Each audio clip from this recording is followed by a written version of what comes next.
საკუთარ საფლავებს საკუთარი ხელით ხრიდნენ. დაუჩქარე. მამა. მაგრამ არჩეულ გზას მაინც ბოლომდე არ ღალატობდა.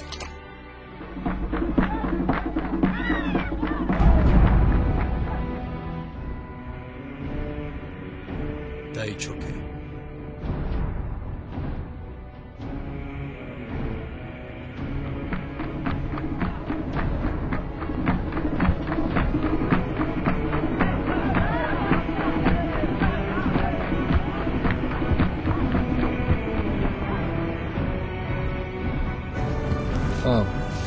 არსებობს მოდი.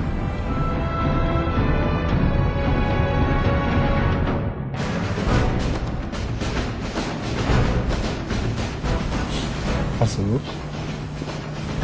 შენ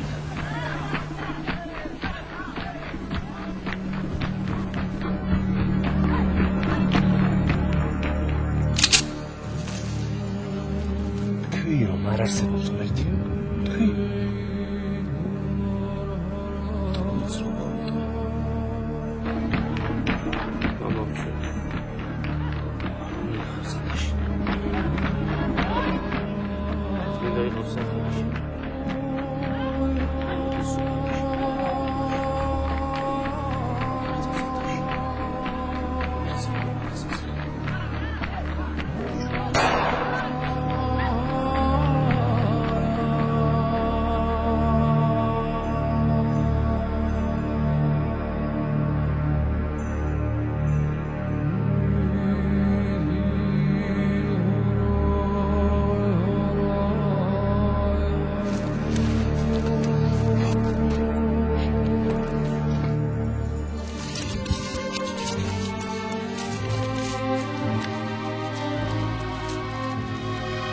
ეს იყო 1924 წლის მარტის დღე.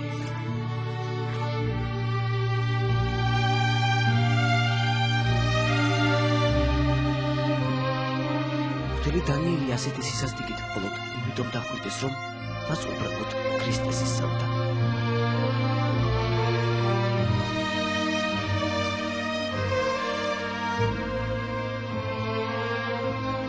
სიცოცხლის ბოლო წლებში ანაფორის გახდა და საყოველთაო ხარისხის მიტოვება ბევრჯერ მოსთხოვეს. ღვთისმსახურების ჩატარებას უკრძალავდნენ. ერთხელ ტაძრიდან გამოსულს რამდენიმე ახალგაზრდა კომუნისტი დახვდა და სასტიკად სცემა. ბოლოს რომ ვერაფერი გააწყვეს, 25 წლის კომკავშირელის მურადოვის ტყუით გაწიდეს.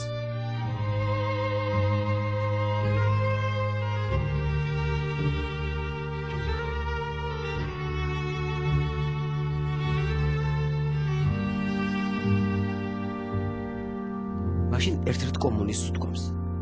საბჭოთა კავშირში ერთის გარდა ყველა სასულიერო პირი უნდა დავუხრიდო. მერე კი იმ ერთს გალიაში ჩავსავდა მთელ ქვეყანას შემოვატარე, რომ ხალხმა ნახოს ღვთელი როგორი იყო. იძახდნენ რელიგია ოპიუმია ხალხისთვისო. სახარება მარქსისა და ენგელსის მრავალტომეულებით შეცვალეს.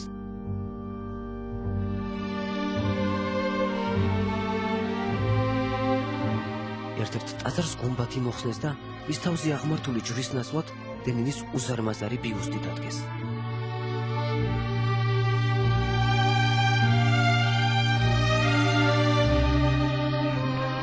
მერე ისენის.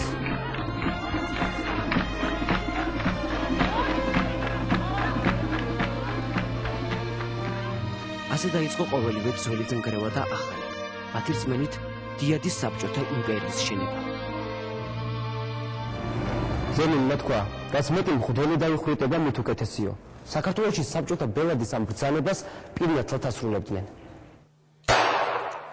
მაშინდელი ჯალათების ვინაობა უკვე ცნობილია, თუმცა მათი სახელების ხსენება ახლა უბრალოდ არღეს. ასე ტაში თხოვდებოდნენ ქართული კომუნისტები ახალი, სისხლიანი ეპოქის დაწყებას.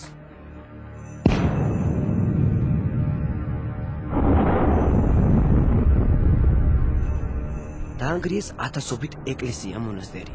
ზოგიერთი მათგანი კი აბანოებად, საწყობებად, თავლებად და კომუნისტური პარტიის კლუბებად გადააკეთეს.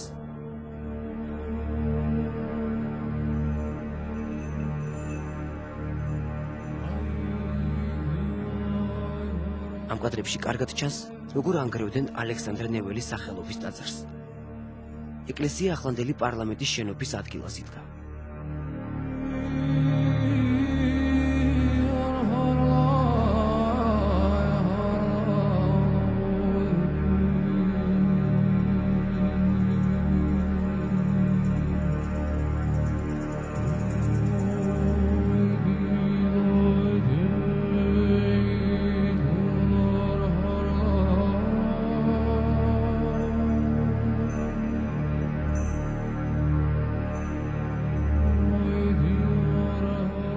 Ათას 922 წელს ქვეყნის სულიერმა წინამძღვარმა ამბროსი ხელაიამ დაიჭირა. ხოლო 1500 ეკლესია და 1600 სასულიერო პირი დარჩავა. 40-იანი წლებისათვის კი ქვეყანაში მხოლოდ 40-მდე მოქმედი ტაძარი და 30-მდე სასულიერო პირი იყო. გასაბჭოების პირველივე წლებში საქართველოს მართლმადიდებელი ეკლესია კანონგარეში იურიდიული სტატუსის არ მქონე ორგანიზაციად გამოცხადდა. გაიძარცვა ტაძრები, განძის უმეტესობა კი რუსეთში გაიგზავნა. საბჭოთა ხელისუფლებისათვის საქართველოს მართლმადიდებელი სამოციქულო ეკლესია იყო სრულიად მიუღებელი ძალა, იმიტომ რომ ეკლესია ეროვნული ცნობიერების, ეროვნული ღირებულებების დამცველი იყო, ის სულ სხვა ფსიქოლოგიას და სხვა ღირებულებებს აზიარებდა ქართულ საზოგადოებას და იმ ბოლშევიკური ექსპერიმენტებისათვის მაშინ იქ ადგილი არ დარჩებოდა. ანგრევდნენ ეკლესიებს და იმ ადგილზე სკოლას, საბავშვო ბაღს აკეთებდნენ, თქვათ, ესეც საგანგებოდ იყო ამისათვის გაკეთებული ეს შერჩეული ეს ფონი, რომ აი მშრომელებს ჭირდება ბაღი ჰქონდეთ, სკოლა ჰქონდეთ და ასე შემდეგ.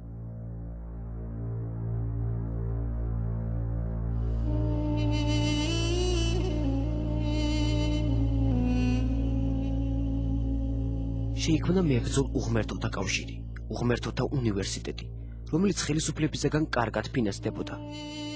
მასში ძირითადად ახალგაზრდა კომკავშირლები წევრიანდებოდნენ.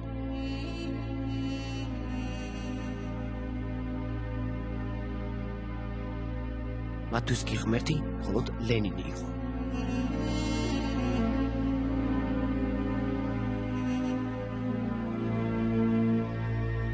რელიგიური ფიცი პარტიული ფიცით შეცვალეს. წმინდა ხატები ბელადების ძეგლებითა და სურათებით.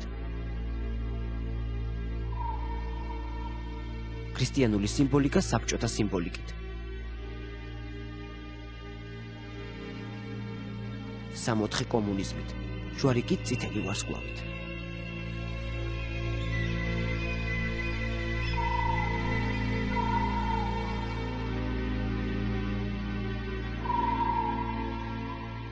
უღმერთოთა კავშირის მთავარი მიზანი ანტირელიგიური პროპაგანდა იყო.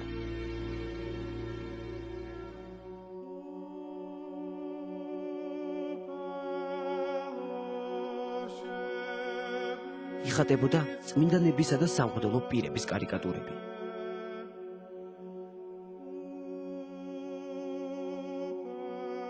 იბეჭდებოდა გაშარჟებული ლოცვები.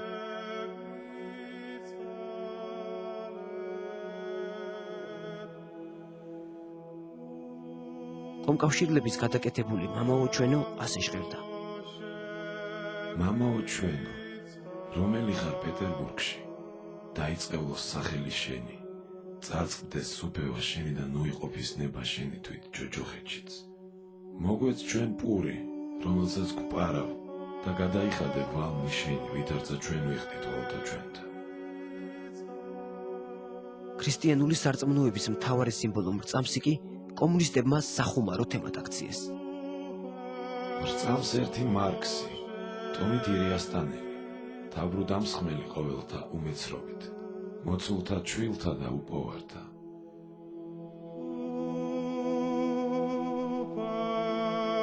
სამღვდელოებისათვის დაწესდა მაღალი გადასახადები. ამის გამო მრავალი ეკლესია მონასტერი დაარბიეს. სასულიერო პირებს კი სასტიკად აწამებდნენ. კალისტრატე ცინცაძე კიროვის რაიონის ფინაგენტმა ესე იგი აი გადასახადების საკითხი ვისაც ევალებოდა, დაიბარა თავისთან სრულიად საქართველოს კათოლიკოს პატრიარქი და უწმიდესსა და უნეტარეს კალისტრატეს ჰქონდა ასეთი ჩვევა, რომ მე დღიურებს წერდა ყოველი დღე რაც ხდებოდა. დამიბარა კიროვის რაიონის ფინაგენტმა სიონის გადასახადებთან დაკავშირებით. თვითონ არ მიმიღო. მდივანს დააბარა, რომ უარი ეთქვას ყოველგვარ შეღავათებზე. ეხლა რამხელა თავხედი უნდა ყოფილიყო ის ფინაგენტი, რომ ამ ცხოვან კაცს, ამ ხელა დამსახურების კაცს იბარებდა თავისთან. მერე იმის ღირსათაც არ თვლიდა, რომ შეხვედროდა და თვითონ განემართა ამის შესახებ. სწორედ გადასახადების გადაუხდელობის გამო გადაწყდა გაშვეთის, სიონისა და სვეტიცხოვლის დანგრევაც. მაშინ კათოლიკოს პატრიარქის კალისტრატე ცინცაძის ძალისხმევით კომუნისტებმა საკათედრო ტაძრების განადგურებაზე უარი თქვეს. თუმცა განადგურებას ვერ გადაურჩა სიონის სამრეკლოს დედო ზარი. შემორჩენილია ძველი ფოტო, რომელსაც უკან ასეთი მინაწერი აქვს. ეს ზარი იყო სიონის ტაძრისა, რომელიც უკანასკნელად დაირეკა წმინდა მიმაობას 27 იანვარს.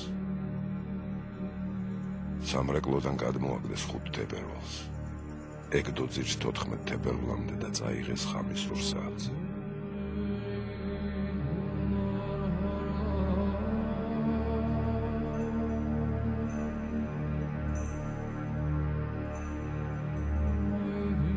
მაშინ უკანასკნელად ზარი ბევრ ტაძარში დაირეკა. მათ შორის იყო ვარძია, ანჩისხატი, ნიკორწმინდა, გელათი, მოწამეთა, ალავერდი. შეშინებული ხალხი ქუჩაში პირჯვარს ვეღარ იწერდა. ვინც ეკლესიაში შესვლას გაბედავდა დახვრეტით ემუქრებოდნენ. სასულიერო პირების საეკლესიო რიტუალებს შუაღამით ატარებდნენ. ქუჩებში სამუდამო შესამოსელით გასვლა უკვე სიცოცხლესათვის საშიში იყო. სამღვდელო პირი გადიოდა და არ იცოდა ცოცხალი დაბრუნდებოდა თუ არა სახლში. ფერი მოღვაწეობდა მონასტერში და იმაზე ფიქრობდა, რომ მე რომ მომკლავენ, იქ საფლავს ვინ გამითხრის. კათოლიკოს პატრიარქი კალისტრატე ცინცაძემ პირდაპირ განუცხადა ბერებს, რომ თქვენ როცა კურთხევა გეძლებათ, რადგან ესე აშკარა არის ლიკვიდაციის საფრთხე, რომ დატოვოთ მონასტერი. მაგრამ არ ტოვებდნენ, სხვანაირად არ შეეძლოთ, რომ უფალი არ ედიდებინათ იმ დროს. და ამისთვის რამოდენიმე ბერი მოკლეს თქვენი ცით მცხეთის ჯვრის მონასტერში, შიომღვიმის მონასტერში და ბუნებრივია ეს ყაჩაღები საფლავს არ გაუთხრიდნენ და რომ ასე ვთქვათ წინასწარ იყო ესეთი კურთხევა, რომ საფლავები მომზადებული ყოფილიყო, რომ ვინ იცოდა მოეკლათ იქნებ ჩაგვაგდებენ მიწას მოგვაყრიან. ლენინმა თქვა, სამღვდელოებას ცხელი უთოთი უნდა გადაუაროთ. მთავრობამ ჩამოაყალიბა ყაჩაღური ბანდები, რომლებიც თავს ესხმოდნენ მონასტრებს და საშინელი სისასტიკით ხოცავდნენ იქ მოღვაწე ბერებს. ამისათვის კი ლენინის ორდენებით აჯილდოვებდნენ. ზოგიერთს ალბათ მართლა სჯეროდა, რომ თავისუფალ და დიად იმპერიას აშენებდა. წარმოუდგენელი სისასტიკით მოკლეს შიომღვიმის ბერი კიპრიანი. მიცვალებული რამდენიმე დღის შემდეგ მივახავდა. მაშინ ამბობდნენ, ამი დანაწევრებული იყო. 80 ჭრილობა ჰქონდა მიყენებული. მცხეთის ჯვრის წინამძღვარს ილარიონს შეგესწევმა ყელი გამოჭრეს. კომკავშირლების მიერ სასტიკად ნაცემი ალავერდელი ეპისკოპოსი პიროსი კიბის ქვეშ დამწყვდეული გარდაიცვალა.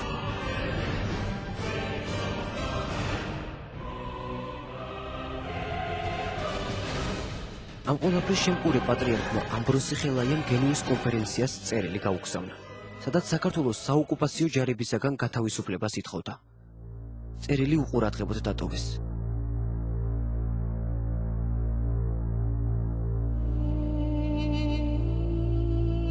სულიერი წინამძღვარი და საკათალიკოსო საბჭოს მთელი შემადგენლობა კი დაიჭირეს. სასამართლო პროცესი ნაძალადევის რაიონში მაშინდელ მუშბაგ თეატრში 2 კვირის განმავლობაში მიმდინარეობდა. ერისმწყემს თავარს ქართველი ხალხის ხალათში ბრალს ორზუმელოვი, ოქოევი და ვარლამოვის დებდნენ. მას შემდგომ მოსთხოვეს, რომ მოენანიებიან და მაშინვე გაათავისუფლებდნენ. უარი განაცხადა ამ მონანიებაზე. ამავე დროს გაზეთებში იბეჭდებოდა წერილები ანაფორიანი ინტრიგანები, უწმინდესი კონტრრევოლუცია, ბნელეთის მოციქულები.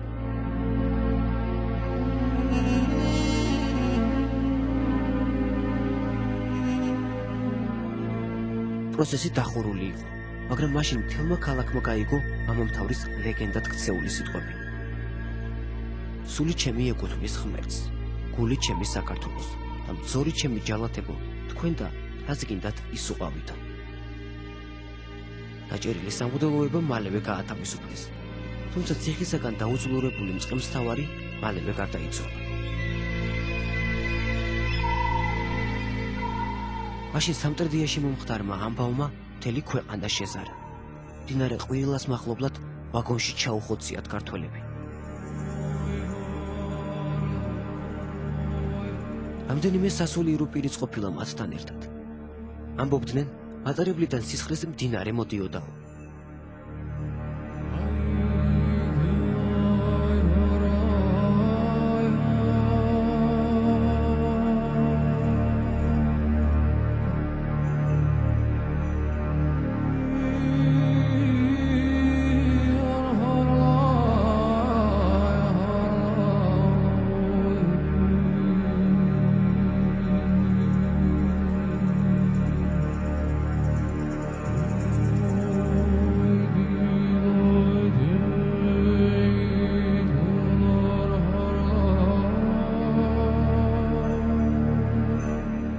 მერე კი კომუნისტებს უთქვამთ, ჩვენ მუშურგლეხურ სახელმწიფოს ვაშინებთ, ეგ ადამიანები კი ქვეყნის მოღალატეები იყვნენო.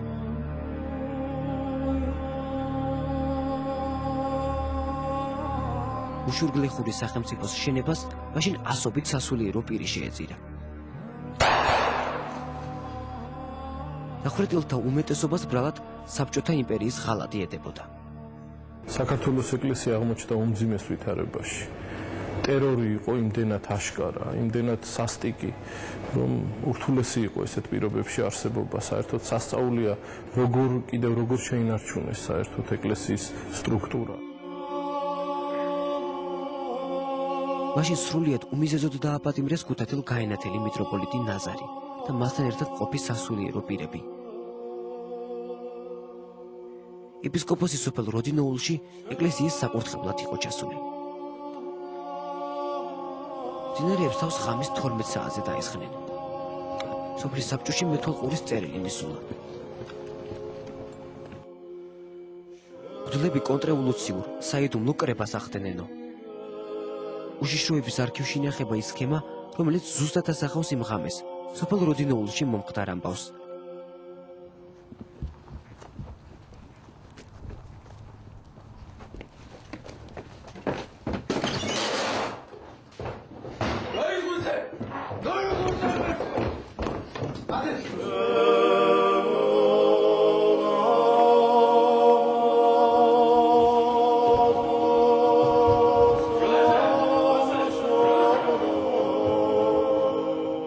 თოფის კონდახებით უმოწყალოდ სცემეს. სილღამეში წესრების ამარა გამოიყვანეს.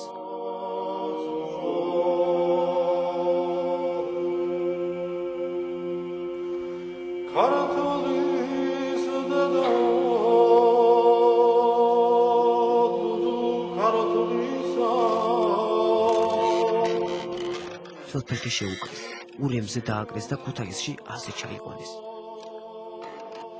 თან გზაში აგინებდნენ და უმოწყალოდ სცემდნენ.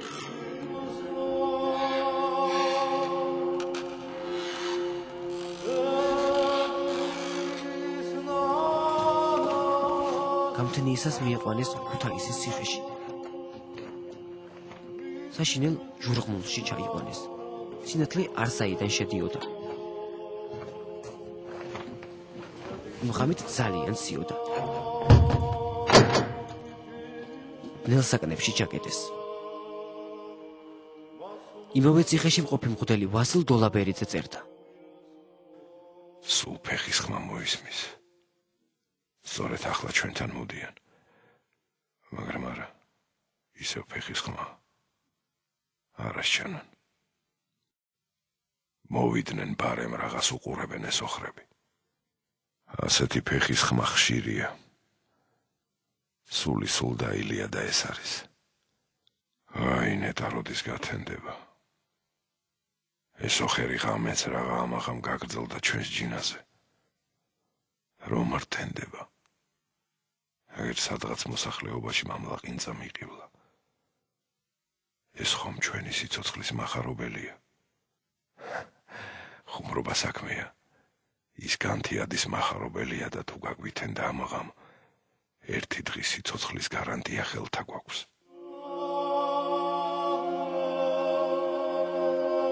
ქვეყნის ღალატში მიტროპოლიტთან ერთად ბრალს დებდნენ დეკანოს გერმანე ჯაჯანიძეს, დეკანოს იეროთევოს ნიკოლაძეს, ხუდელ სიმონ მჭედლიძეს და პროტოდიაკონ ბესარიონ კუხიანიძეს. დიდღანს იყო დავიწყებული და არც ეხლაა მაინცა და მაინც გაცნობიერებული აი ამათი ღვაწლი. ამ ხუთი მღვდლის ღვაწლი, რომლებიც ეწამნენ ქრისტესთვის. როდესაც დამშვიდებოდა და თავშებოდა ამ სკამზე და იწევდა ხოლმე ლოცვას.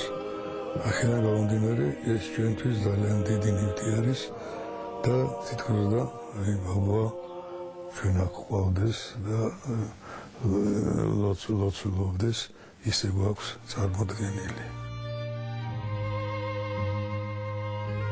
მაშინ ოჯახის წევრებს უთხრეს გადასახლებაში გაუშვიდო. სინამდვილეში კი ეგრეთ წოდებულმა ტროიკამ მათ სხვა განაჩენი გამოუტანა.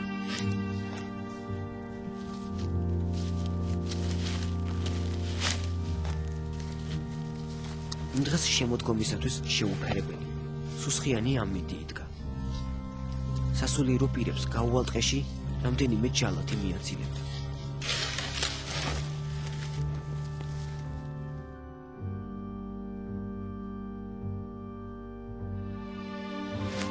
წყალწითელას ველზეც ზეწრების ამარა მიიყვანეს.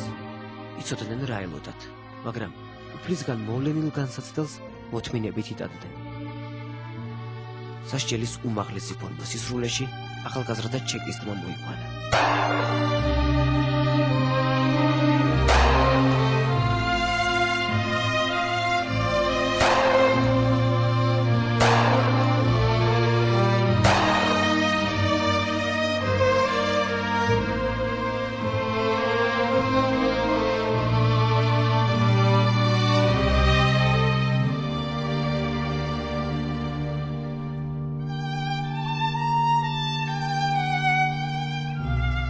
ამბობდნენ, დახვრეტილებზე მიყრილი მიწა გამთენიისას პეთქავდაო. თურმე კუნესაც ისმოდა, მაგრამ ახლოს მისვლა ვერავინ გავედა. მას შემდეგ იმ ადგილას კიდევ მრავალი სასულიერო პირი დახვრიტეს.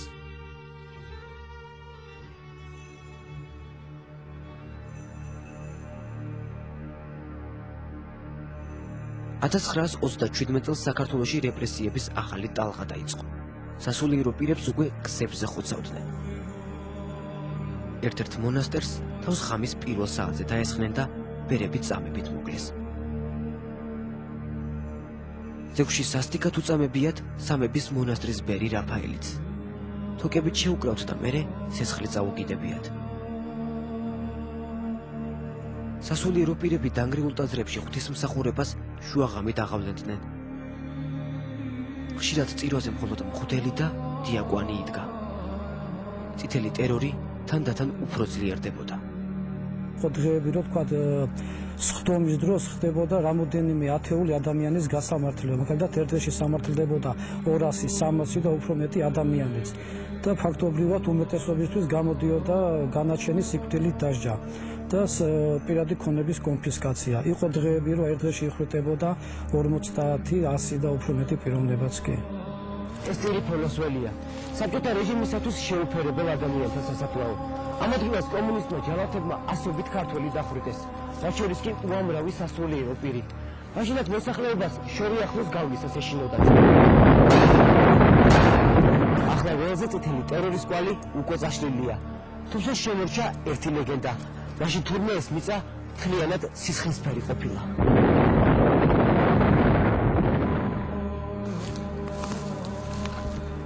აქ გეჩვენება, რომ მათი სულების სუნთქვა გესმის. თვალწინ გიდგება ახალმოწამეთა სისხლით შეფერილი ისტორიები.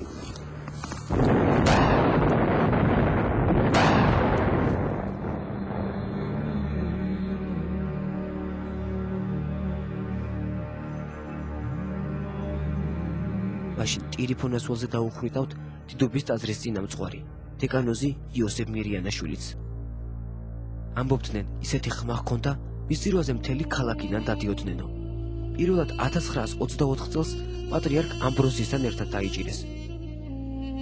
37 წელს კი უბრალოდ წარსული არაპატიეს.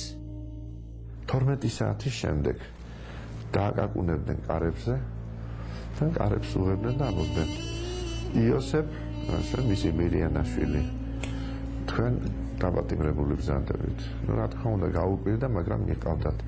ყოველ ღამე წვებოდნენ ასე და ელოდნენ და არ ეძინათ 3 საათამდე თითქმის კანკალით დღეს ვის წაიყვანდნენ არ იცოდნენ. 12-ის მერე როგორც წესი იყო კაკუნი კარზე. მოძღვრის კარზე ჩეკისტებმა ღამის 2 საათზე დააგაგუნეს. მამა იოსების სახლიდან ფეხში შვილა წაუყვანიათ. მას შემდეგ კი არავის უნახავს. ერთი თვის თავზე მთელმა ქალაქმა გაიგო ის შემზარავი ამბავი, რომელიც მირიანაშვილების ოჯახს გადახდენია. დეკანოზის დახურეთის შემდეგ მისი 9 ოჯახის წევრი წაუყვანიათ ტირიფონას ველზე. მე სულ ბავშვობიდან სულ ვიცოდი, რომ ხალხის ტრიშვილი ვიყავი და ყველგან პირდაპირ ეს ხალხის ტრიშვილია მიუთითებდნენ სადღაცა და არაუშავს ალბათ ეს გამოასწორებს მშობლების შეცდომებს. მაშინ შიში მთელ ქვეყანაში სუფევდა. დახურებულთა რაოდენობა უკვე 10,000-ობით ადამიანს აღწევდა. ამბობდნენ, თითქმის ყველა სახლიდან შუმი ქვითილის ხმა ისმოდაო. წირვალოცვა მთავრობისაგან ჩუმად, მაგრამ მაინც აღევლინებოდა. თუმცა შეშინებული მრევლი ტაძარში აღარ დადიოდა. ღვთისმსახურებას თითო ოროლა კაცი ესწრებოდა. მიუხედავად ამ ყველაფრისა, სისხლიანმა ეპოქამ სამღვდელოება მაინც ვერ გადეხა. ეს ეხლა მოხდა, ეკლესია ცოცხალია და სწორედ ამ ადამიანების სისხლის, ამ ადამიანების გმირობის ფასად მოაღწია ჩვენამდე. მიუხედავად დიდი რეპრესიებისა, ანაფორა მაინც ვერ გაყადეს ბათუმის საკათედრო ტაძრის მოძღვარს, მამა პროკოფი ჩიგოგიძეს.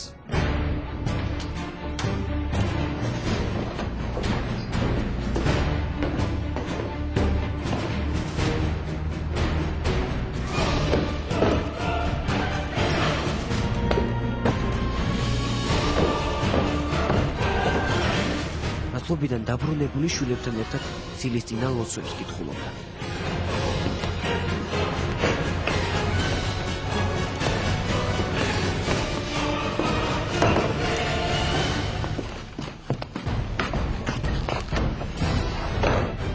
ჩეკისტებს შორის მაშინდელი ცნობილი ჯალათი, ქოიანი წერია.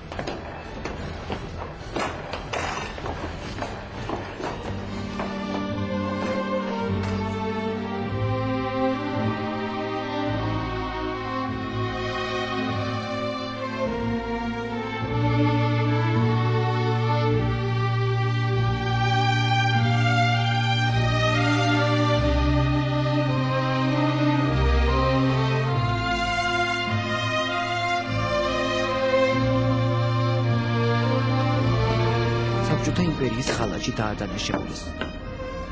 იმ ღამით კი ეკავიდეს ჯურხმულში ეძაბეს.